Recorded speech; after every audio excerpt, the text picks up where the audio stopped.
오늘의 이야기를 시작하기 앞서 루프물을 다룬 매체에 대해서 짤막하게 다루고자 합니다. 우리가 아는 루프물의 형태가 영화로 첫 등장한 것은 미국 영화 그라운드호그 데이입니다. 한국에서는 사랑의 블랙홀이라는 이름으로 찾을 수 있습니다. 영화의 내용은 주인공 필이 2월 2일이라는 시간에 갇혀서 어떻게 죽어도 다시 그 시간으로 돌아가게 되는 형식입니다. 수천 번의 루프를 거쳐서 결국 필은 그 시간에 벗어나게 되고 영화가 끝납니다.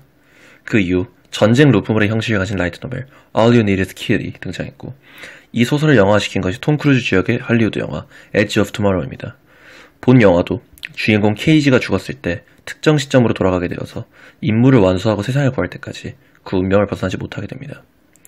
그런 루프물을 계승한 라이트 노벨과 그것을 원작으로 한 애니메이션이 리제로부터 시작하는 이 세계 생활입니다.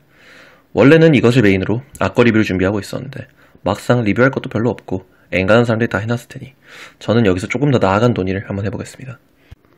제가 정리해놓은 것에 대해서 사랑의 블랙홀이 최초의 루프물이 아니라고 지적할 수 있습니다. 인류 최초의 루프물은 훨씬 이전에 등장했으니 말이죠. 그 주인공은 그리스 로마 신화의 시지프스입니다. 신들의 악행을 알리고 다니던 시지프스는 신들에게 붙잡혀서 형벌을 받게 되는데, 이는 바위를 산 꼭대기로 옮기는 노동입니다. 그는 하루 종일 바위를 산 꼭대기로 옮기는데 그 바위가 다 올라갈 때면 다시 산 아래로 떨어지고, 시지프스는 다시 떨어진 바위로 옮기는 영원한 형벌입니다. 노벨 문학상 수상자로도 유명한 카미는 이 시지프스의 형벌을 토대로 자신의 부조리 이론을 전개합니다. 시지프스가 이 형벌을 통해서 고통받는 이유는 노동이 고단해서도 아닐 것이며 단순히 이 행위가 영원해서도 아닐 것입니다. 시지프스는 아무런 목적도 이유도 정당성도 없는 행위를 무한히 반복하며 그 사실이 가장 큰 고통으로 다가오기 때문입니다. 이러한 고통을 카미는 부조리를 통해서 해석합니다. 카미의 부조리는 허무주의에 대한 카미의 통찰과 관련이 있기 때문에 제가 줄곧 정리해온 이전 영상들을 보셨다면 훨씬 쉽게 이해할 수 있습니다. 인간은 삶의 목적을 가지고 그것에 갈망합니다. 그러나 근대 과학이 발견한 현대사회는 인간이 자신의 목적을 찾을 수 없는 허무한 세계였으며, 그러한 세계와 인간의 갈망이 충돌하여 부조리가 일어납니다. 현대인들은 마치 시지프스처럼 무한히 같은 일을 반복하지만 그 행위에는 어떤 의미가 없습니다. 언뜻 보기에 다른 의미로 연결되어 보이는 현대인들의 행위는 이 행위를 왜 하는가? 라는 질문 속에서 무한 퇴행을 거듭해 진정한 목적성을 찾을 수 없기 때문입니다.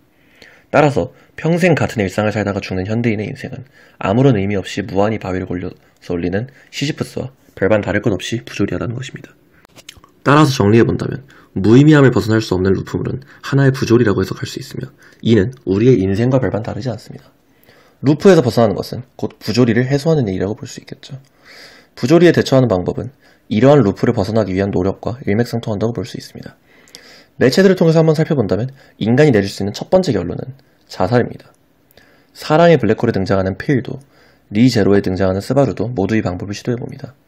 인생이 부조리하다면 인생을 포기하는 것으로 그 부조리에서 벗어날 수 있을 것 같아 보입니다. 그러나 주인공들은 자살하더라도 다시금 루프의 시작점으로 돌아올 뿐입니다. 카미는 말합니다. 자살은 그저 인생이 살만한 가치가 없다는 것을 고백하는 것일 뿐이라고.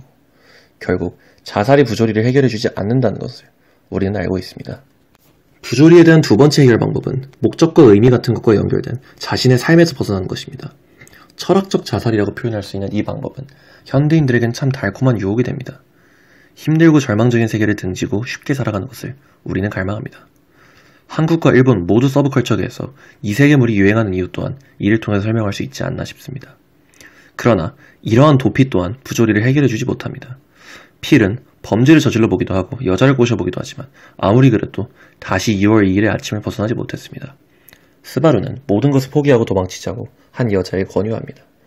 희망적이게 보이는 이 도피로는 루프를 벗어날 수 없음을, 부조리를 극복할 수 없음을 우리는 알고 있습니다. 그럼 정답은 무엇일까요? 카미가 제시한 부조리에 대한 해답과 루프를 벗어난 해결책은 비슷합니다. 카미는 낭만적 반항이라는 말을 합니다. 무한히 돌을 굴리는 시지프스가 어느 날부터 자신이 굴리는 돌이 신전을 만들기 위한 작업이라고 인식한다면 그때부터 시지프스의 노동은 의미가 생깁니다. 어떤 목적을 위해서 그는 일하는 것이기 때문입니다. 부조리를 벗어나려고 하는 것이 아니라 부조리를 자각하고 그 속에서 살아가는 것, 그리고 그 속에서 의미를 찾아내는 것이 카미의 해답입니다. 무한히 돌아가는 하루 속에서 필은 의미 있는 하루를 살게 되었고 한 여자의 사랑을 받게 됩니다. 수없이 돌아가는 루프 속에서 스바루는 끝내 누군가를 구원하고 그 속에서 의미를 찾아냅니다. 이 모든 작품 속에서 루프가 깨진다고 한들 불합리한 세계가 변화하거나 초라한 인간이 위대해지진 않습니다. 그러나 인간은 부조리의 루프를 깨고 나와서 내일인 오늘을 살게 됩니다. 사실 부조리에 대해서는 까미의 입장뿐만 아니라 수없이 많은 입장이 있으며 이에 대한 해결책 또한 많이 존재하지만 이 모든 것을 다룰 만큼은 여유는 없는 듯합니다.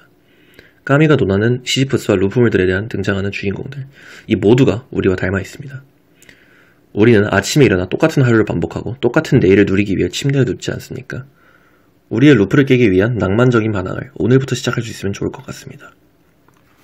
무의미에 의미를 부여한 당신이 제 앞에 서게 되었을 때 아이러니를 머금은 미소로 우리가 서로를 마주볼 수 있으면 좋을 것 같습니다. 오늘은 여기까지만 하겠습니다. 감사합니다. 롬파였습니다.